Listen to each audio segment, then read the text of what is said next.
So to start off, I'm just going to take you through the components of the program and give you a bit more detail about the PSPPD and some of the rationale for our work and the way that we work. And also, I suppose, celebrate some of the successes that we've had. So I'm going to build a house, but I'm going to build the house with a roof first. And Wynand, you know, one shouldn't do this, not in Cape Town anyway, but we'll get to the foundations. So the kind of macro framework within which we work is that the South African government has a Vision 2014 where we hope to halve poverty and unemployment. However, we all know we've had the recession, and the current volatility in the markets probably means that we will not meet our targets. But all of the work that we do is really to make a contribution to this. The overall objective of the PSPPD, as others have said, is to improve public policy interventions. And how we do this is we, over the last 5 years, have been working to develop a core of researchers and policymakers who have a deeper understanding of the changing socio-economic dynamics in South Africa, which hopefully leads to better use of research and other evidence in policy making. Now, the key pillars of this program, or the components rather, are one, around research, which is around knowledge creation and dissemination. Of course, the call for proposals and the resultant research grants are a core feature of this, and the utilization of the NIDS, and in this case the NIDS Wave 1 dataset. Another component of the program is capacity building of researchers and policymakers, and this includes monitoring and evaluation and knowledge management. And of course, everyone knows, well, most people would know Ian Goldman, my colleague, who's the team leader on this component of the program. Then, very importantly, what this program is about is really about building institutions, and we do this through building strategic partnerships. I see Professor Rachman Howard there from the University of Limpopo, and others, University of Venda, etc., because we've, in fact, do quite a lot of work in Limpopo. And so over the years, we've developed these relationships. I'm now going to show you my rather fancy slide, which I know Kath Hall quite likes. So really where we are is that if one looks at the rationale and the strategy of the PSPPD, is that there's a current state where we have existing knowledge. And what this program does, of course, is building the knowledge base. And we do this through the research studies, using the NIDS, as well as some analysis papers that we've done on the NIDS. Then, of course, to capture this knowledge and to document it, I think this is an area where we need to do a bit more work. And knowledge sharing and partnerships. So this conference, for example, would be an example of that. And knowledge transfer, hopefully people are listening and paying attention and will ask questions and make contributions. And here, of course, the capacity building of policymakers and researchers is quite important. And this is the knowledge application, which is an orange sphere, and I'm afraid some of you might not be able to see it. But in many ways, this is also a bit of a black box, where really the trick here is, it's not enough for people to attend training courses, go on very nice study tours, but also to actually apply that knowledge. And to apply that knowledge, we must have, hopefully, we should have improved policies and programs, positive outcomes, and I'm sure we will also have negative outcomes. I'm a realist. And this then should have the impact that we would like. And very importantly, I think in South Africa, the ambassador was alluding to the DPM&E and to the National Planning Commission. Whilst we've improved significantly on monitoring our implementation, in the area of evaluation, I think that there's a lot of work that needs to be done. And to, in fact, learn from those evaluations, because we do undertake those. And, of course, that feeds back into knowledge creation. And there is the desired state, which is nirvana. And it's kind of colored pink there, but I'm told it should actually be green. And for those of us who've had out-of-body experiences, probably white. Right. The PSPPD, I'm just going to give you a bit of background quite quickly. We all know that. The overarching goal is to support evidence-based policy making, and really it's about the increase of research and other evidence in policy making, good quality research. The link to the National Income Dynamic Study, and Marie will tell you a bit more about that. And our focus is mostly with national departments, the Presidency, Social Development, Education, Health, so largely in the social sector, but we also work very closely with the Limpopo province. So we have 4 main focuses. One, which of course is supporting research relevant to poverty and inequality. I've said this, support to government's M&E system, and knowledge management and exchange with stakeholders. Okay, so I'm going to talk a bit more about the actual research component now. So the work around generating evidence.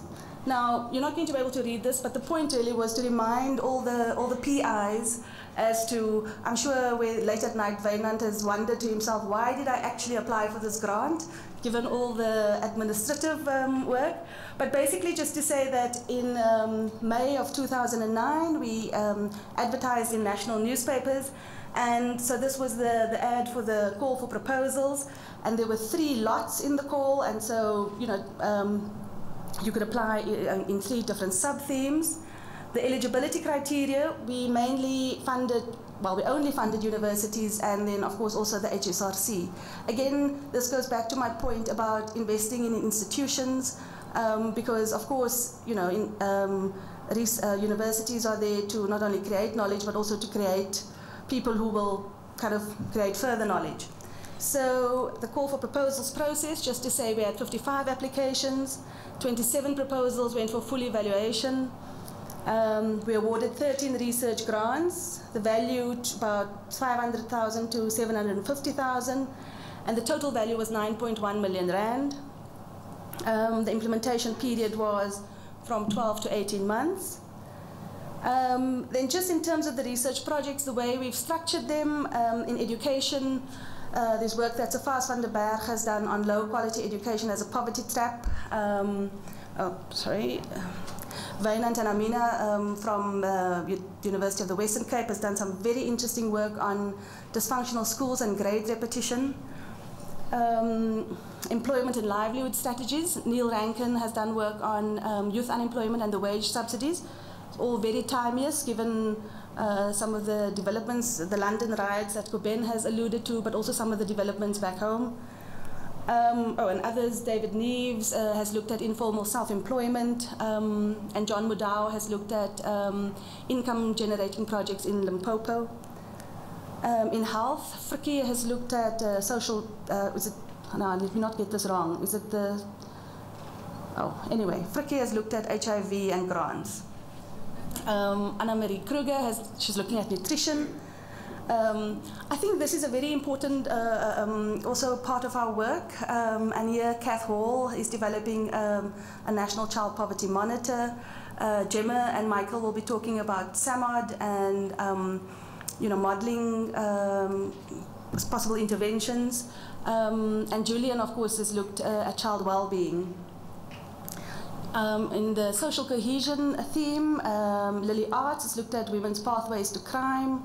Lauren Landau and Aurelia Sagatti have looked at migration. And Ben Roberts, Derek Davids, and Jeray Struwik has looked at social cohesion, a social cohesion barometer. Now, the trick, of course, I mean, it's wonderful to do all of this research, and some of us, on Saturday morning, I was sitting in the sun reading the papers, and it was really interesting.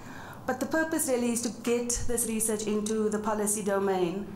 And our key role here is, of course, of an intermediary and a facilitator. But what's, I suppose, unique about the PSPPD is that we are embedded. We are embedded within government, at the highest office in the land, in the presidency. We've got very good relationships with government departments. And so, we're able to, I suppose, add value to the engagement that researchers already have with policymakers. And we're also, of course, able to provide platforms such as these and others. Now, I just wanted to take you through an example of the research dissemination and how we have been able to add value. And this is around SAFAS's work on low quality education as a poverty trap, where they organized a seminar with policymakers in the West, at Stellenbosch in Cape Town, which Natalie and I attended. And it was, of course, a very good seminar. But let me just get to that point, where there were quite a number of provincial officials, but I felt that there weren't enough national department officials. And so together with Martin, I then spoke to Martin Gustafsson, Safas, and Ronel, and together with Ursula, we then organized a seminar with the National Department of Education, of Basic Education, where they also invited provincial officials. So I think that was just an example of where we could add value, and it doesn't necessarily mean that we do the grunt work, so to speak, but we can make some, facilitate these kinds of interventions. Now, why is grant making important? Why do Natalie and I and Zaza travel around the country checking whether or not your Dell computer was actually assembled in Ireland? Is that the intellectual property resides with the grantee, with the beneficiary. And I think this is very important in terms of broadening the democratic space, because for many researchers who do commissioned research, you don't own the research at the end, you have to do it very quickly. In this regard, there's a longer time in terms of where you can actually implement your research project. I say a relatively large grant because in the bigger scheme of things, it's really not that much money. But it does mean that principal investigators have a relatively large chunk of money where they can actually implement a research program over a significant time period. Oh, well, that's my next point. Sufficient time to undertake rigorous research. And of course, very importantly, the capacity building component. Kath Hall of the Children's Institute did something quite innovative. She set up a structured internship program. And in fact, in phase 2, we're going to copy that, and we're going to insist that, that the grantees have a very structured program in terms of capacity building. And that it's not an add-on, or as when we very nicely asked grantees to give up some money, where it kind of fell off the table for some of the grantees. In terms of the, the lessons learned, I know all the grantees complained because we gave them too little time to submit their proposals. So next time around, we'll give you 60 days instead of 30. Ideally, you'd want to have fewer grantees, but with larger grants. So less traipsing around the country, although Venda is lovely and you should do the art route. Capacity building should be structured, point I made earlier. And then very importantly, grantees must have project management capacity, you must have administrative capacity, and you must have good financial systems. If you don't have that, don't apply for an EU grant. Because as Gemma has said, it's been a very interesting exercise for them in that Gemma Wright and Michael Noble are from Oxford University. And for the first time, they were treated as a developing country grantee, and they had to jump through many hoops, which when they normally apply for a research grant, they don't have to. So unfortunately, Gemma, I don't think Prague's going to be changed because of, what you think or I think. So the key thing is, what's possible to do and how to do it as painlessly as possible. So thank you very much.